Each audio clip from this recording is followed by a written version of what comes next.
Hindi birong maging guro. Si Teacher John Marcerata ng San Remigio Antique, 5 taon nang sinusuong ang pahirapang biyahe ng nasa 30 kilometros sa maputik na daan at pagtawid ng sapa para maturuan ang kanyang mga estudyanteng junior at senior high sa Sumaray Integrated School. Sa kabila ng sakripisyo, inspirasyon daw niya sa pagtuturo ang mga estudyante. Ang gusto ko makabuli sa mga students dire bala sir nga mag-improve man ila pangabuhi through education.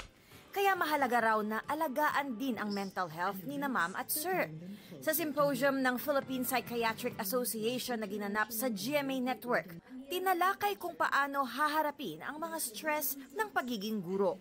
Huwag po kayong matakot magdisiplina, huwag po kayong matakot magalit, huwag po kayong matakot magkamali. Because there's nobody perfect.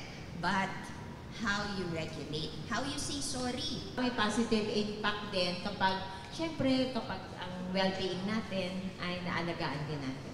Kaya para sa Teacher's Day, sinuklian sila ng mga estudyante ng iba't ibang pakulo at regalo. Ultimong ipag-akyat pa ng puno ng nyog para mamitas ng buko na alay kay teacher. O alayan ng sabayang awitan.